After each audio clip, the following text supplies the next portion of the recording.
What's up, guys? My name is Splice and welcome back to Reflections, and today we'll be talking about the kind of conflicting crossover series that we saw on the CW. Now, I know I mentioned that I wouldn't be doing a whole lot of these, but this is definitely something that I think needed a little bit of my personal thoughts. Now, that isn't to say my thoughts matter as much as, say, someone who studies the shows or has a more in-depth knowledge, but my approach right now will be from a story perspective. And as far as that goes, the way that the CW sort of crossover approach started was honestly the most conflicting thing ever, because the way they started it was so vastly different from the way it ended. And what I mean by that is they started out with an insane amount of character drama that, for the most part, did nothing to actually further the story, the plot, or anything really just in general, which, for myself personally, I find just frustrating to see on screen. It's part of the reason I have such a serious issue with a lot of what Supergirl does on that show, and for the first episode, it starts on Supergirl, where there is just character drama for no real reason other than exposition, or just, hey, we need a reason for these characters to be here, let's figure out some half-assed reason why they're gonna have a problem with it and then immediately have it solved and then go there. My point is, there's a lot of stuff that they start with that just feels, first of all, kind of misused, but also, even worse than that, it feels kind of pointless. Like, there's no real reason for half of this stuff to be there, except that they've got to run out 4 episodes worth of runtime, so they decided to kind of focus a lot of their bullshit drama in the first episode. Now, that isn't to say that there isn't a strong start, like a very beginning to the episode where they actually start in the Nazi world, which, spoilers, that's what this is about. It's basically about ass-kicking Nazis, which, if you have a problem with kicking the ass of Nazis, I mean, I don't really know how I can help you here. Anyway, I know that probably sounds like an oversimplified explanation, and it is, but the actual Nazi ideology that they build up really is about as simple, in that it's basically superior people over not superior people, which is the majority of the people in the actual show. So, anyway, with that said, we decided, alright, we're gonna start off by killing the Guardian in that world, which, honestly, the fight between Evil Oliver and the Guardian was awesome to watch. That's another thing, is Oliver actually has a lot of really strong points in this crossover. He seems like he's the strongest narrative really pulling through here, which is weird because it starts thematically around the Barry Iris West Allen marriage, which both in the comics and in the TV show is amped up to be this massive deal because, again, Barry and Iris are considered the perfect couple. They're Barry and Iris is what literally they say periodically through both the series and, of course, in the comics to kind of point this out. I mean, that said, the way it ended up being pulled out, there were some things that I felt were kind of unnecessary, some things that were thrown in the beginning that never really got built on. So they just felt weak in general. One of the things I think was handled kind of weirdly for me personally was lesbian relationship between White Canary and Alex, who is the other chick from Supergirl who was relevant to the TV show crossover event. And I say that in such a vague and sort of dismissive way only because Alex had so little to actually do with motivation or plot in the entire episode, which is, well, not just even the entire episode, just the entire crossover. She gets more interesting development later, but it has nothing to do with this. It actually does show you a really clear comparison between the two sort of approaches to strong female characters that they actually build in the CW world, and that was Sarah Lance, aka White Canary, and Alex, aka Supergirl's sister. Like, I don't think there's actually another term. It's just Supergirl. So anyway, the difference being that Sarah is competent, intelligent, and has absolutely no qualms with what happened.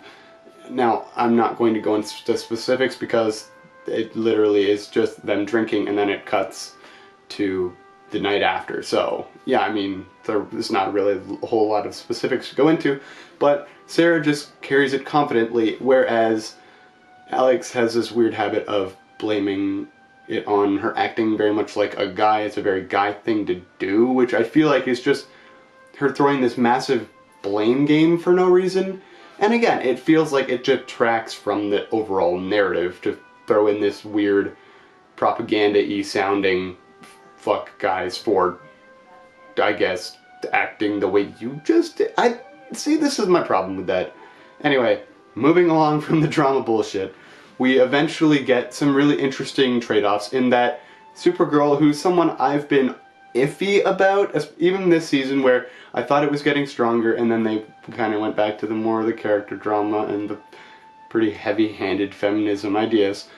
They ended up doing her way better as an evil Kara. I would have enjoyed the Nazi version of Kara Zor-El, aka Supergirl, as a main protagonist, and it's trippy as hell because she's supposed to be the bad guy, but her motivations are way better fleshed out than Supergirl's. I mean, much as the whole relationship thing was kind of just thrown in on, you know, like out of the blue, that at least makes some sense. Like, I mean, when you realize that Green Arrow is essentially the DC TV replacement for Batman, and Supergirl is the DC TV replacement for Superman, even though they actually do have a Superman. They actually have this thing where that dynamic makes sense, because they've actually even teased a lot of that sort of thing in the comics, where Bats and Soups, Superbat, is really, really popular, and there are stories that really imply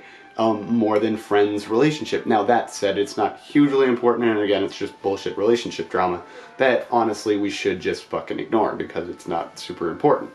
But my point being that Kara is really well developed as a bad guy, and honestly she makes a lot of really strong points, and I don't know if I feel super comfortable saying that, being as she's the bad guy and she's supposed to be a Nazi, but a lot of her motivations make a lot of sense. I don't know, it's a little fucked up. But again, I mean, obviously the superiority thing, that's a little fucked up, and that at least ties back into where her background is as far as her being in the Reich. But on the other side, you have the reality that she is essentially dealing with this feeling of being a god, this god complex, which isn't super tactfully dealt with in the Supergirl TV show proper. It's kind of just ignored, or I'm not human is her approach, which is just, I hope they flesh that out, basically, is what I'm trying to say.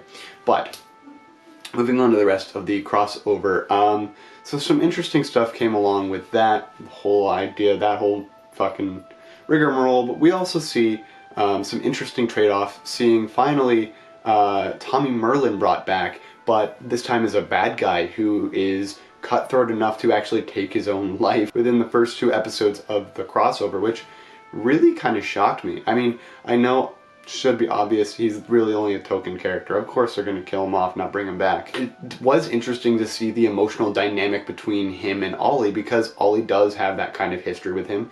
He's also lost a previous version of this character in a much more tragic way, and having that thrown back in their face is reminiscent of having Laurel thrown back in his face as the Black Siren character, but it's done in a more almost intimate way, because the dynamic that him and his previous Tommy had was very, very close, and they were very comfortable with each other.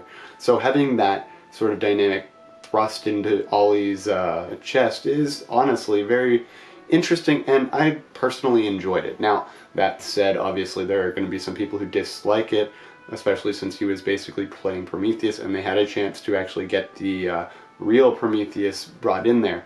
Now, that said, obviously there are some other personal ideas I think that could have gone better. It was interesting to at least build the character Reich through Tommy and the description of what he has gone through and what he's been shaped by. Now, obviously there's some other things I have to mention, most specifically the fact that Flash felt mostly underused except for that one battle with the Red Tornado, which was honestly really cool to see him and the Ray deal with it. So that was really neat. Obviously, I think Tornado is going to come back in some other way. I really hope they bring him back later in the Flash or Arrow or something. Probably the Flash, that would make the most sense. And then obviously, you know, you have Citizen Cold, who is awesome. Great character, and they do the whole gay relationship thing really well with that dynamic between him and Ray. Spoilers, by the way. But I feel like they needed to have brought Ray in so that they could have kept that dynamic. Anyway, it doesn't really matter. But it was really cool to see that and have that play out the way that it did, and just have Ray and Citizen Cold as players in the crossover. It was done, I think, pretty well. We've got some interesting interplay when they go to Earth X, and a lot of the other stuff that goes on was a lot of fun as well. But that said, guys, that is really the majority of what I wanted to get out. One of the other things that was really kind of interesting to see was what appears to be Barry's great-granddaughter ends up making a short cameo in the church, which was interesting. You kind of see a very much celebrity sort of starstruckness to her when she actually does meet him. A lot of people are taking it as a love-struck attitude, or a I really want this dick of Barry Allen, who I feel like is pretty clearly her granddad. But being that he's the first Flash, and there's a lot of other significant things about Barry, both that have already happened and that will probably happen in the future, depending on what they adapt from the comics next. It's really interesting to see them brought in, and we might even see Impulse as well brought into the future. Present, I guess, for him. Present for us. Past for him. Time travel. Anyway, guys, that is that one. But lots of cool shit going on. I would love to see the Tornado Twins because, honestly, they're an interesting duo. Obviously, we'd have to wait for them to grow up. That said, guys, things are up in the air. But yeah, what are your thoughts? Let me know in the comments down below if you have anything else you'd like to reflect on, counterpoint to what I said, or something adding to my discussion, or adding why you enjoyed something more or differently than I did. And yeah, let's keep this discussion going, reflect more, and if you guys want to comment and talk to me on a more one-to-one basis, you can talk to me on my Twitter, my Facebook, or my Instagram. I'm posting on my Instagram a whole lot more regularly now, and I'm constantly tweeting, whether it is super emo, I guess, kind of nihilistic crap, or just having a very interesting, different perspective than I see on the internet most of the time. And, you know, maybe once in a while there's some tinfoil hat theories, because I can. Anyway, guys, if you're interested in any of that, check out my social media, Twitter at Splice Night, Instagram at Splice Night, and of course Facebook at the same Splice Night. But anyway, guys, thank you so much for watching. If you enjoyed this video, consider subscribing and hitting that notification bell, because honestly, if you don't hit that notification bell, you will not hear any of my updates and any of the new things that I bring to the table and things that I talk about. So if that is something that you are interested in doing, hit that notification bell after you hit the subscribe button. Anyway, guys, for more videos, check out here for a video that YouTube has suggested, and here for a video that I have put up for a previous reflection.